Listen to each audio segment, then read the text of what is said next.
All right, we are live. Welcome. Thanks for joining. Another Friday afternoon, another live stream. Changed up the camera angle a little bit today. I think this is going to be at least more interesting to look at than the last setup. And there's a lot to talk about. It's been quite a week, obviously, with Apple's WWDC. Not quite as much directly related to the smart home as I was guessing, but I think there's still a lot of things that we can benefit from and things to be excited about that are coming. It's amazing how such small and little bits of information here and there can really turn into something that's a much bigger deal for all of us in the smart home space. There's a lot of talk around smart locks, and I think that's a really interesting side of all of this where, Apple has been, I guess, flip side of that, HomeKit Secure Video. I got some comments after before we get into locks, people asking about, well, haven't they by now enabled 4K for HomeKit Secure Video? I just think you should stop. Hey, Keenan, nice to see you in the chat. We should stop dreaming about the idea that HomeKit Secure Video is ever going to add 4K or really any new features. I just think that it's nice as it is, and I think it's kind of one of those awkward stalemates where Apple's sort of taken all of the good revenue for themselves in terms of the subscription service, right? Because they get, and the benefit to you as a consumer is like, oh, well, you don't have to pay for an additional subscription. So that you pay Apple for iCloud, but then that takes care of HomeKit Secure Video. And so many, it's expensive to make these cameras, and it takes not only the manufacturing of the hardware, but also the software and the service side of it. And obviously Apple is theoretically taking care of a lot of that on their end. But I think, we don't see very many HomeKit Secure Video camera manufacturers making just the camera. A lot of the companies, they make the camera and count on that. Not everybody's going to want HomeKit Secure Video. Plenty of people are going to sign up for their own service. You see this with things like TP-Link and Akara. Or then people are going to use it with some other service. And so I think that it's kind of an awkward stalemate. And it's really, I think, hurting the Apple Home ecosystem in general overall, just because camera company, and this will probably, these thoughts are kind of raw from me and probably will turn into a more polished, well thought out video some point soon. But camera companies are sort of not going to make new cameras because there aren't really new features to take advantage of.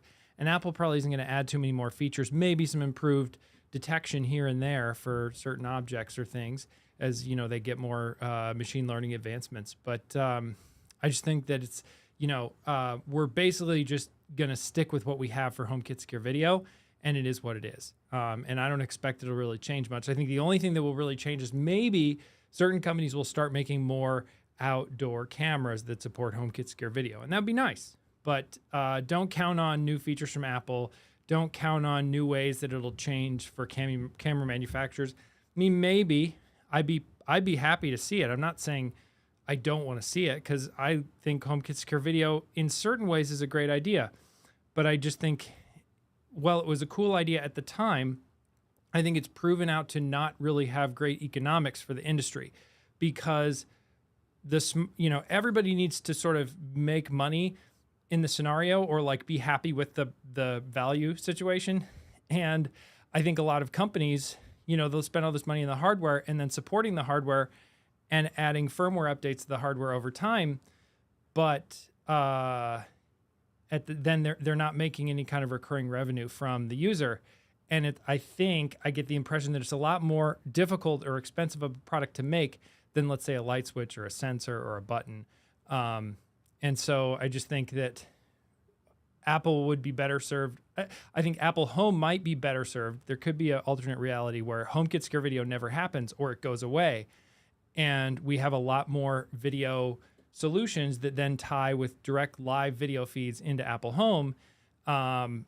because those companies don't have to support HomeKit Secure Video. Or maybe there's some kind of a services play from Apple, almost like in-app purchase or like the channels in the Apple TV app, where other companies can put their live view in Apple Home and then try and sell you on their video subscription service.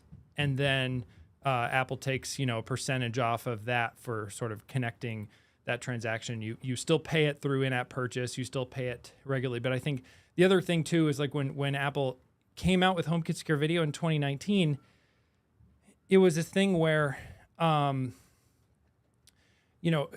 so few I think a lot of us were getting more subscription fatigue then, and we still are, and there's so many subscriptions, but paying on a recurring basis for something is a way more common concept in 2024 than it was in 2019. So having a subscription for something, I think, was more something people balked at in 2019 and even in 2020. But I think that's a great example too, where Apple announced something with HomeKit Secure Video in 2019.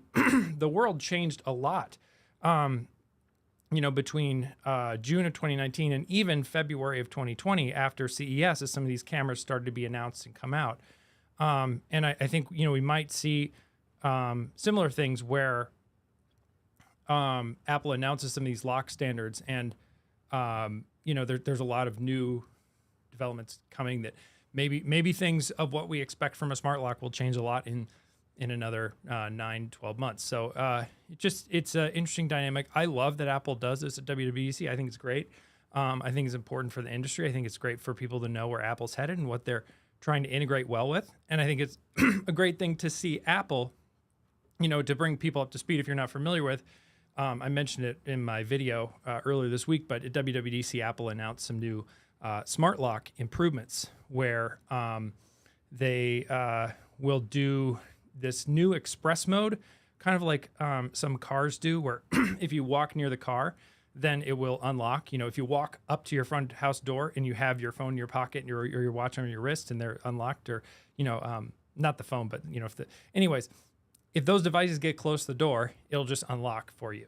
And then the other one is some enhanced guest mode features that will allow you to add guests to your home through Apple Home and assign them not only passcodes, but share a HomeKey pass with them and say, this user can use this HomeKey pass during these hours of the day. And it seems to be coming with the Aliro, I think that's what it's called, the spec I mentioned in my video, the Matter lock spec.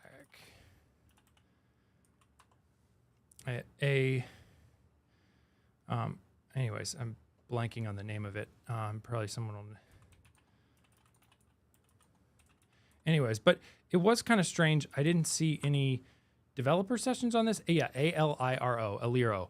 I didn't see any developer sessions on HomeKit stuff this year. Maybe I missed it. My job doesn't really pertain too much to HomeKits, so I wasn't looking too closely, but I didn't see any. I know, it's just there's a lot to talk about at WWDC, obviously. So not everything fits in a session, and some things are probably more niche than a whole session would lend itself to. But it is nice now with, one advantage, I guess you could say, of the virtual WWDC is that Apple's not constrained by physical space. Back when I used to attend, for a few years, back in the day at the Moscone West Conference Center in San Francisco, they only had so many rooms to have sessions. And so you'd often see sessions where it kind of felt like they took two sessions and sandwiched them together with things that sort of fit. And now, of course, they can just make two separate 10 or 12-minute videos or whatever, as opposed to having one 30, 45-minute session. But got some good to see some regulars here in the chat. Going to pull some of this up and talk about it.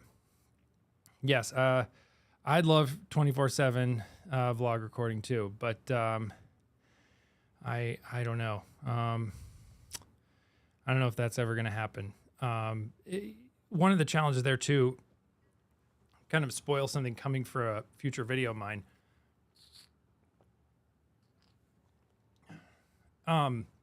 Spoil something coming for a future video of mine is there's a, I was testing a battery operated camera, And one of the things that happens with that camera is that when you give it too lenient of recording settings, right? So like recording whenever there's people, animals, motion through all hours of the day, you get a bunch of activity for some reason in that particular area where the camera is, and boom, the battery goes very quickly. And so it's just something where I can see why, let's say, for example, Eve went the route of having for their Eve outdoor cam, you have to hardwire it into a light fixture. It's annoying in certain ways, or some kind of a continuous power source. Could be a light fixture, could be another kind of outlet wiring, but it's annoying for us trying to put that up. Like anybody who gets up wants to get an Eve outdoor camo, I got to find the spot for it. But it's nice, and then you don't have to worry about the batteries charging it. And of course, power over Ethernet cameras do exist. I use those too. They're great. But, those are also challenging for users to put up, potentially more daunting for a lot of users to put up. You can't as easily, I think, hire someone to, you could hire someone to put wiring outside your house for a light. I think maybe easier than you could hire someone to run Ethernet through your home. I don't know. It's arguable, debatable. Or certainly, like me, do it yourself and learn how to do it yourself. I think the Ethernet side might be easier on the do-it-yourself side. Yeah, it's just that's a challenge with 24/7 recordings. If Apple turned it on, it'd be supported by such a few number of cameras. Of course, they're indoor cameras. Most of those are continuous power, so they have that. But I just think the other side of it too is just the amount of data that would then be going over your Wi-Fi network and up to iCloud is exponentially higher than a camera. So, I mean, I know certain, you can put a HomeKit Secure video camera in an active place and it could be recording a lot of clips, but not everybody's going to do that. And continuous video recording opens up a whole can of worms, I think, for Apple. But I would love to see it. I just don't think it's ever going to come to more mass market video platforms. I think it's going to be something that's more, at least for the foreseeable future, something that's more in like the Ubiquitys, the Rail-Links, the other, sort of network video recorder things where you record to like a local network attached storage, maybe, like Eufy Cam or something like that.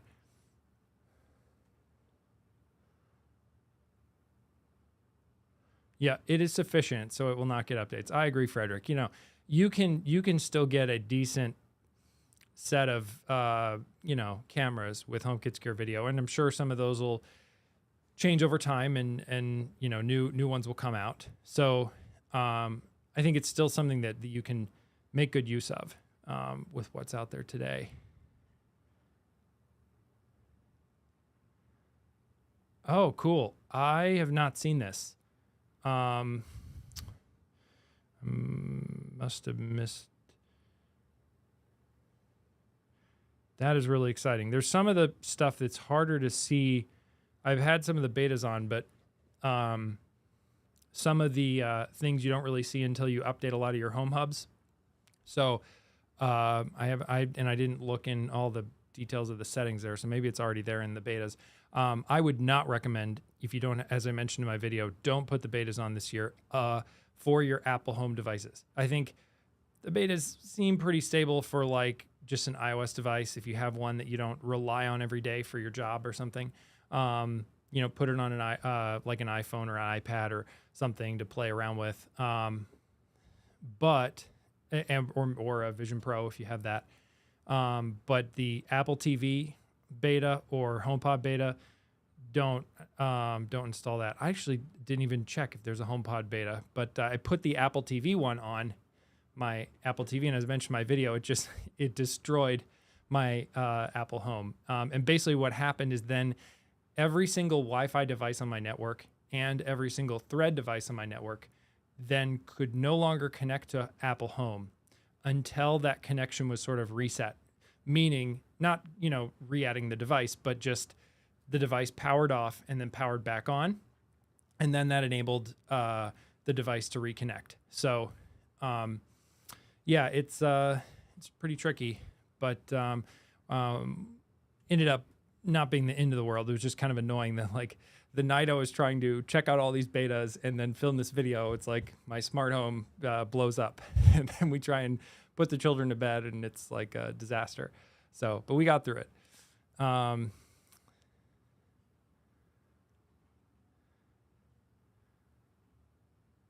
see. You know, that's a really good point. There are a lot of options for 24/7 recording. You know, because I know Vlogfield was asking about 24/7 recording. The you know, Topo, as you mentioned, Vlogfield, yes, the Topo has 24/7 recording. Well, HomeKit Secure Video itself does not support 24/7 recording. There are a bunch of, especially indoor cameras, where you can do 24/7 recording a variety of ways. And what we mean by 24/7 recording, by the way, if you're not familiar, it means that the camera is always recording video. Because if you're just using something like Apple HomeKit Secure Video, that's reliant on your Apple Home Hub in your home detecting that there's something important and then starting a recording. And so you don't always catch the beginning of whatever that action is that triggered the recording. And usually it's pretty fast, but plenty of times, you know, there could be a lag in the system somewhere and it doesn't come as fast as you would like it to. So with 24/7 recording, you always have that recording there. What I've seen other camera companies do, and I would love to see, maybe a camera company could innovate with this with HomeKit Secure Video without having to do anything on Apple's side, but I don't think it would be possible. I think because Apple controls when the recording is actually made. But if there's some way to add a, you know, just a rolling buffer where you always have available in sort of a RAM the last 10 or 30 seconds of footage, and then when an instance is detected, it just jumps back 30 seconds. Because the flip side of 24/7 recorded video that can be annoying is, you know, with my my son loves, one of my sons loves trash trucks. And we have, of course, a continuously recording video camera looking at our front yard, and that has video of the trash truck going by. And so on trash day, he loves to find out, you know, and see, like, let's see the trash truck or let's see the recycling truck, because he might be out doing something else, or, you know, during the school year at school, and so doesn't get to, you know, preschool, or, you know, things might not catch the trash truck. So he can watch it on the camera later on, which is great. But having to go through that the ubiquity screens of like all the footage from that particular day and find the trash truck, yes, it can be a motion event, and yes, it can sort of detect it that way, and you can find the clip, but it can be tricky to like find that one spot in a 24/7 recorded clip of like where you're actually trying to see. So in some ways, if you just had and it's so much data, you know, probably way more data than we need. I mean, there's so much data just sitting in my house of just still video recorded, you know, from the past, you know, week or month, depending on the system, whatever I'm playing with at the time. You know, you think about it, it's just pointless video recorded for no reason other than just to prove that nothing happened during that time. But if you had sort of a pre-buffer of all the clips, then you would have probably everything you need.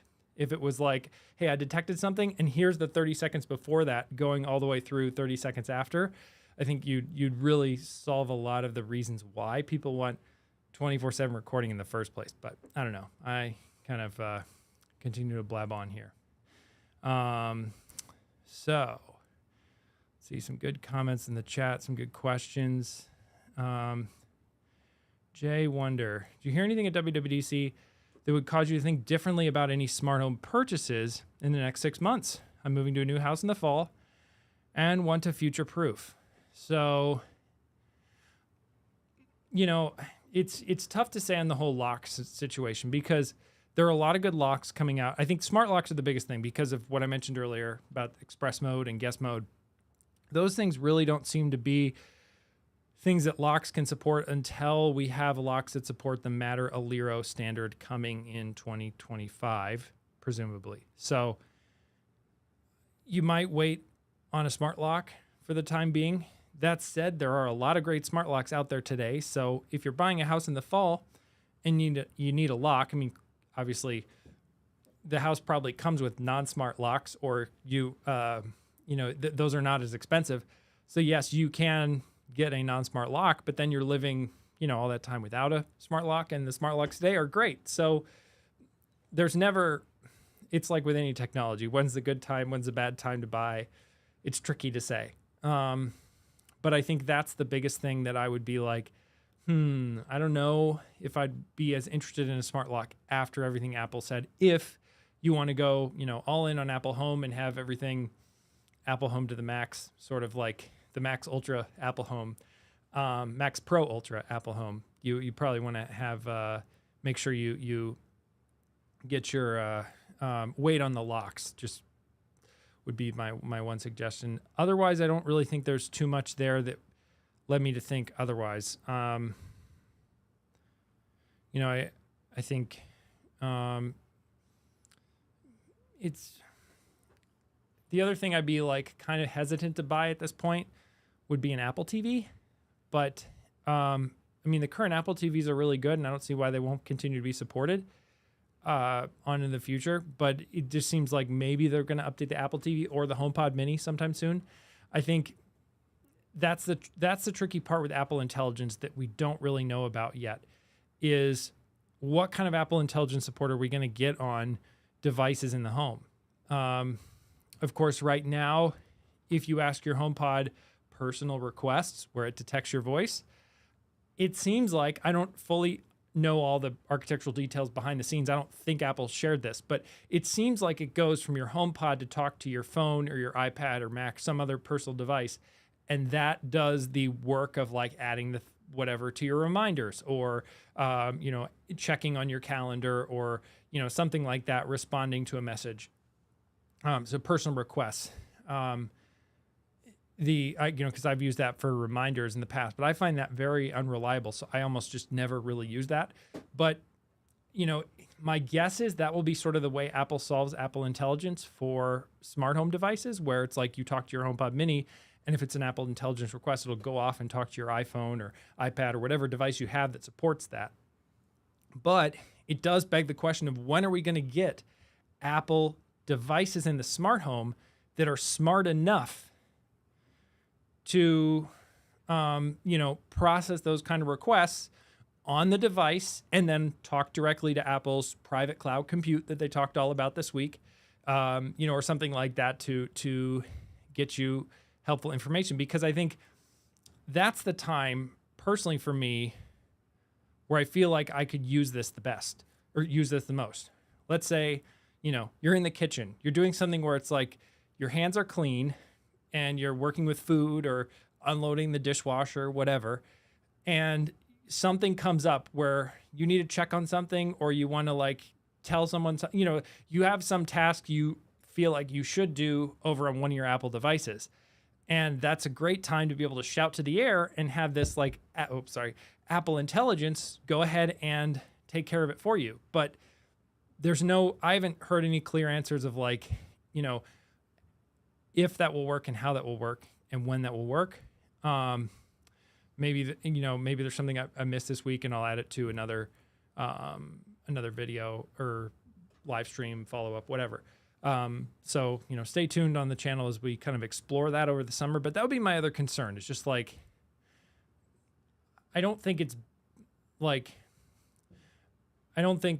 current Apple, I would look harder at buying Apple TVs than I would at HomePod Minis, or HomePod. The HomePod they recently updated, so it's probably not going to change much. And maybe the HomePod Mini won't change much, but it's just like, that's a big question mark I'm leaving WWDC with, is like, what's going to happen to those home hub devices if Apple, continues down this Apple Intelligence road? But the challenge is that could be something that Apple addresses in the next year and a half. It could be something Apple doesn't address for the next 4 years. So do you want to wait 4 years with no HomePods or HomePod Minis or no Apple TVs, just so that, so it's all a calculus you have to make of risks and what you're willing to spend, and what you realize could potentially happen. So not giving you a clear answer there, but there's a lot of thoughts going around in my head about that right now. Are there any fall detection automations? Receiving an Apple Watch today for fall detection. JCM, I don't know of any fall detection automations because it's pretty built into like the health in the watch system where they'll tell you we think you've fallen and then you can do stuff there. The flip side of that though is another product that's not the Apple Watch, which is the Aqara FP2 sensor, which is a millimeter wave sensor from Aqara. They were demoing the fact that can do fall detection at CES. I've not tried setting this up myself, so I can't say how good or not good this is, but it can do fall detection. And then sort of you would, at the CES demo of it, you just wave your hands and it would then sort of silence the alarms and things going off in your house that you'd fallen. So I would say, I think Apple pretty much has you covered with the being able to send a message or things when you've fallen. I don't know. I maybe could see where you're going with, like, you want to change the lights. You want to maybe have an intercom announcement on the HomePod. Just, it's not the end of the world if you fall in, but maybe you want other people to know about it in your home. So I would say think about it more from the perspective of the various ways you could run shortcuts, like from the dock of your Apple Watch, as you get familiar with that, or maybe a complication where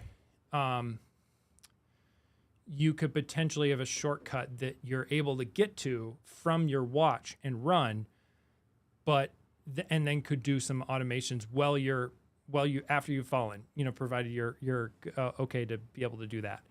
And that could be something that could be helpful.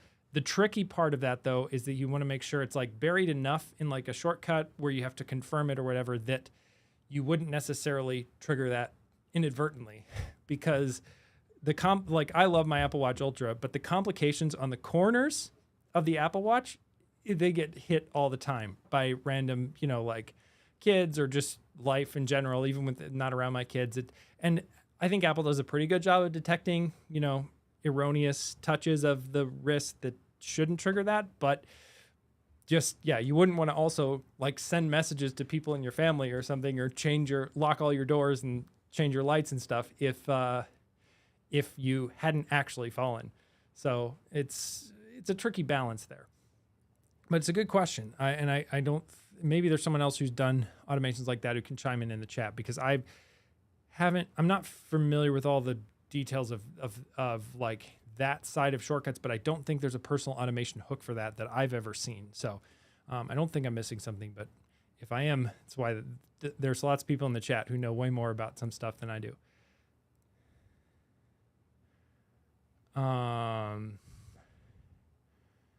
Yes, some good questions coming in today. Okay, so just a quick follow-up for that. Looking for unlocking and opening door emergency services. That makes sense. Yeah, because you wouldn't want to have to then deal with a broken window or whatever else, broken door.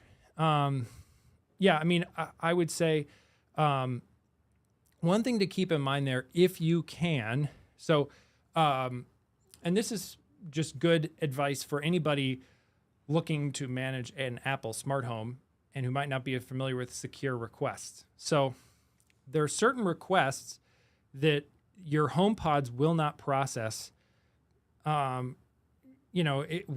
if you want to unlock a door or you want to open a garage door, you can ask that to your voice assistant speakers like HomePods, and they will not do it, because you could see a scenario where someone was able to somehow even like play a recording of your voice saying that or something like that, especially someone like myself, and then like put it on the glass window and then have it say it to the HomePod, where the HomePod thinks it's me inside the home saying that, and then the doors unlock and then they're in the home. But your Apple Watch is always, my Apple Watch is my go-to place to make those kind of commands, because it's always authenticated when you have it unlocked on your wrist. And so you can ask your Apple Watch those kind of secure requests, and you don't have to worry about any kind of other layers of authentic, it just does it for you. So if you're in a situation where you need to unlock your doors and you don't, you're not able to get there or whatever, any number of reasons, right? Like, you can hold down the side button or the digital crown. You hold down the digital crown talk to your Siri assistant on the device, and then ask it to do that, whatever secure request you're trying to do. And like I was saying earlier, you could also potentially integrate it into a shortcut on the device. One cool thing about the Apple Watch Ultra 2, not Ultra 2, but the Ultra as well. I still have an Ultra 1, but it works with the Ultra 2 as well. But the action button is nice there too, because you can run shortcuts right from that action button. Now, that can sometimes be mistakenly triggered, but I find it pretty good with that. Related to that, my favorite shortcut to run on that, I know a lot of people made videos back in the day of like, oh, my action button shortcut, with that, or the phone's action button as well. And you could do this with the action button on the phone. But mine's very simple, which is just, it sends a message to my wife without confirming with me, leaving now. And she understands the context of whatever that means. And she probably understands if I mistakenly send it to her, which doesn't happen too often. But so it's not even, checking, if Eric's home, then, or if Eric's not home, then look up directions to home and send the travel time. It's just leaving now. And it can be, a very quick, very simple, very reliable shortcut to run in those situations where I'm leaving. And, kind of just another thing to think about as you're running shortcuts from your watch. It's not related to fall detection, but just something else might be handy for some of you guys out there. So let's see. There were some other good questions about. I want to get to one on data security. I saw earlier. Hey Sam, nice to see you in the chat.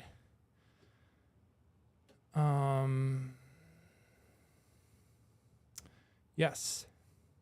What's your approach to smart home data security? To make sure everything in your home is protecting your data privacy. So there's a few different sides of this related to this latest WWDC.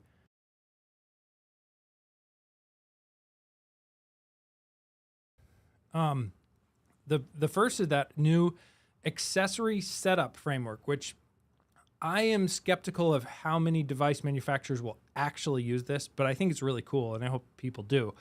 And it's not as much for the smart home, because the smart home, of course, if you're adding to Apple Home or adding to Matter, that's kind of taken care of through there. But this is like sometimes you'll see this with certain smart devices like cameras, especially robot vacuums, very common, where you're in the manufacturer's app, and that app needs to connect to point-to-point Wi-Fi with the device to then talk to it, maybe send it your Wi-Fi network information and other things. And then once that device, let's say, gets onto your Wi-Fi, then your phone jumps back to your home network and is then looking around your home network. Do I see this device?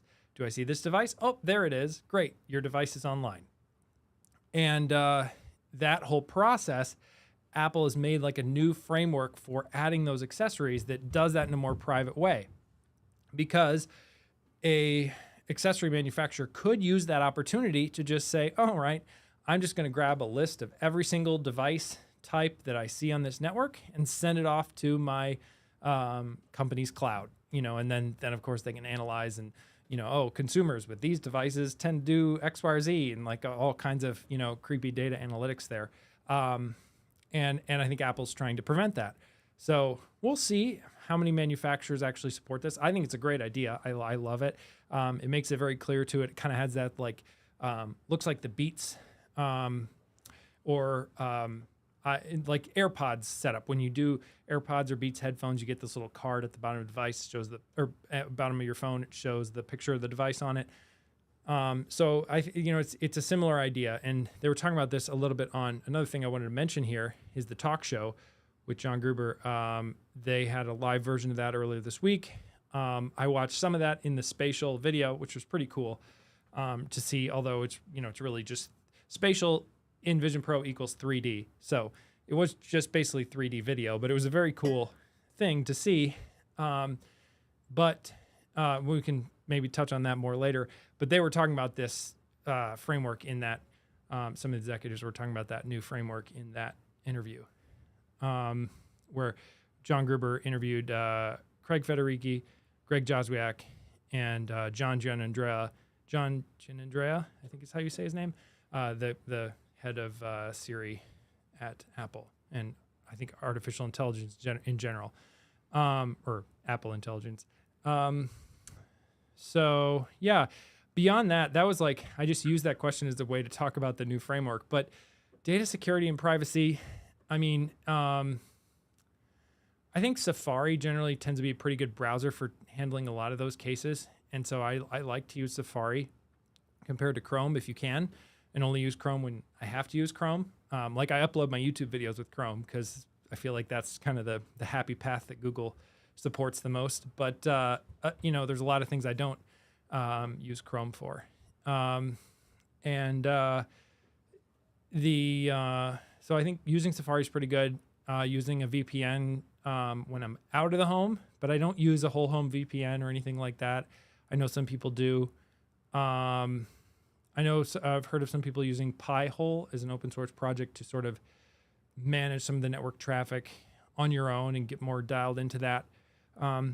It's one of the things I also like about the Ubiquiti networking system is that it gives you a much more detailed dashboard into all your network traffic and what websites and what places you're going to. And you can block particular domains and things like that. I mean, it's meant for small businesses in that way, but you can use it sort of for home internet security as well. So it's sort of a side benefit of, you know, the Ubiquiti system that does that. So I can see much more clearly, you know, okay, is this device that I'm suspicious of, like, where is that data going off of that device and how much data is it? And you can kind of look and get a picture of what's probably going on just by at least the web address and the amount of data it's going to.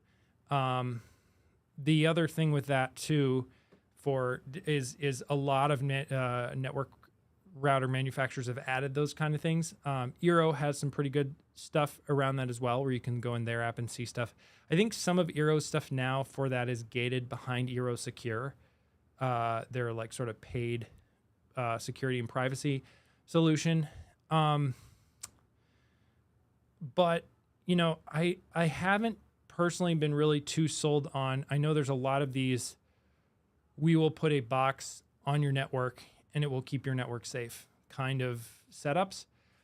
I haven't tried them personally, mostly because I haven't really been sold on the concept. It's not to say that I think it's a bad idea or I think you shouldn't do it. I'm not saying that at all. It's just not something I've been really. It's not something that's really. How do I say this? Like, it's not something I've been concerned about enough to act on myself. So I don't think that's something that I would do if I were in your shoes, hypothetically, not knowing much about your situation, but I'm not too worried enough to install some kind of a box on my network to do network security. My children are not yet at the age where we really need to do a lot of parental controls on what they're looking at on the internet. So some simple filters on the Ubiquiti side of things have been completely fine for us. But maybe that'll change as they get older. I don't know. And that gets into a whole parenting discussion too, but that's another topic for another day. So let's see. I want to get some more WWDC stuff.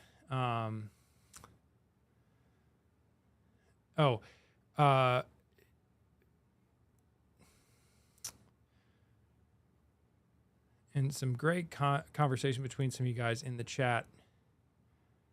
And yes. Okay, yeah. You want to change your primary HomeKit hub because you want it to be a wired Apple TV. Like, you want it to be an Apple TV that's wired over Ethernet. And you want it to be your newest Apple TV or your newest HomePod, and you know what that is. And theoretically, Apple should just preference that. But it seems like, sometimes I was talking to someone earlier this week, is like, it just goes to my first generation HomePod and doesn't, doesn't use any of my newer Apple devices, my Apple HomeKit hub. And that was supposed to be something that the new architecture fixed, but it didn't really seem to address it. So I don't know. We'll see. And I think being able to choose your Apple Home Hub would be perfect, because then you have a much better knowledge of, like, this device is centrally located in my home and it has a solid connection to the network. Now, keep in mind, that all your other Apple home hubs are still doing work on your network. They're still being used to talk to other devices, especially via Bluetooth and Thread, and sometimes even, process HomeKit Secure video stuff, from my understanding. So it's not like your main Apple home hub is the only one actually doing any work, but it is the main one that's making all the top decisions. So you want it to be one that's reliable and fast and relatively new. So, you're welcome, Joseph. Let's see. Couple different things I wanted to mention really quick, as far as if in case you missed it, content you should see on YouTube around WWDC. So the first one is, and I'm not going to necessarily play these, but the first one that's been memed a lot and will continue to be memed a lot is the interview Marquez did with Tim Cook. He had this section where he had them rank Apple devices, and he just started talking about the Magic Mouse, and it's hilarious. But there's also some really good, it's just a good high level interview about some of the stuff. So it's 16 minutes long. If you haven't seen it, highly recommend checking that out. I think you can see. I'm trying to see what you guys can see. You can't see my Safari, can you? Hold on a second. Primary display. There we go. So I've been playing around with my setup here, and messed some things up with Ecamm. So now you can see it. So that's one thing. Another thing is, of course, during fireball.net, the talk show. Yes, they have the live from WWDC talk show over on YouTube. So always a good thing to watch or listen to. There's the podcast form of this, but this is the interview I was talking about earlier. They do every year. I've seen this live in the San Jose theater, and it's not this year, but I mean I've been in past years, and it's a fun show to see live if you ever have the opportunity. It's hard to get tickets usually, and it was fun to watch it this year remotely, but it was kind of a quick reminder of the whole idea. I was at a developer meetup for developers in the Chicago area for Apple platforms, and that was in person in Chicago. So I went to that, was talking to a bunch of fellow developers in person, and then came home and tuned into this Pacific time, watched it on my Apple Vision Pro in spatial video. And, the Apple Vision Pro, the spatial video and stuff, it never replaces actually seeing people in real life and getting together and talking about the things yourself. But, and it doesn't replace actually being there in person, seeing the talk show live, which I've done it on a number of times now. Yeah, it is still a very cool experience with Vision Pro, but now it's out on YouTube as well, so you can see, anybody can see it, and I recommend checking that out. So those are two things. If you haven't seen Beyond the Keynote, watch those. So, and if you're into the technical topics of WWDC, if you haven't already watched the Platform State of the Union, it's always a good video on Apple, what developer topics. It's basically like the keynote, but for developers. So if you're interested, even if you're not an actual Apple developer per se, but you're just kind of interested in more of the programming and Xcode sides of things, check out the Developer State of the Union every year. It's always just a good overview of what Apple's up to on the tech side. So yeah, I think we've covered a lot. It is 45 minutes into the stream. We've talked about a lot of things. But I'm trying to see, I was looking to see if there's any Apple highlights that I've missed. Oh, the other cool thing that I wanted to talk about that I forgot to mention on the stream is HomePod is finally getting SharePlay, which I think is really cool. And I think it will really be nice for those of us who might use Apple HomePods or AirPlay 2 speakers to play music. And it's a cool feature from if you've used CarPlay before or had an iPhone playing music in a car. you can join that iPhone and add music to the queue, as a fellow Apple user in the car. It doesn't even have to be in the same family. And I think that's a really cool thing that then they're adding to HomePods. I think it'll be even more useful there, or maybe more common for at least some of us there.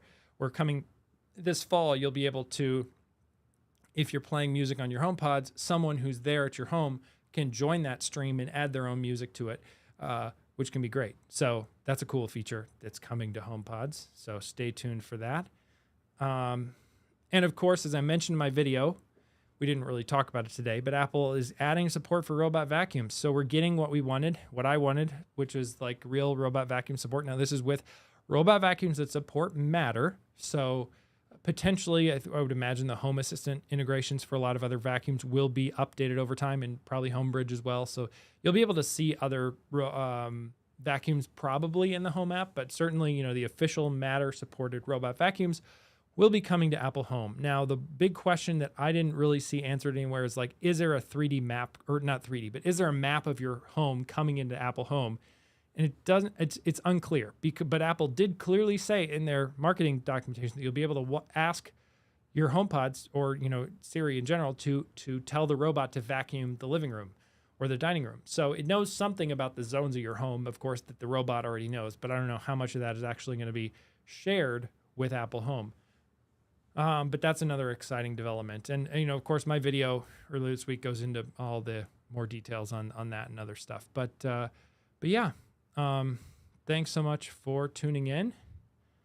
Oh, wait. Oh, cool. I didn't catch this, Roberto. Thank you for adding this. AirPlay will now support Dolby Atmos. That's great. Yeah, so if you have like a Era 300 from Sonos or some kind of Atmos system that works with AirPlay. That's really cool. Very exciting. Or one of the Sonos soundbars, things like that. Or the new HomePod 2s, a pair of those. So great. With that, have a good weekend, and I'll catch you guys. Should be able to join next week as well. So see you then, and got some more videos in the works for you coming soon. So thanks so much. Have a good one.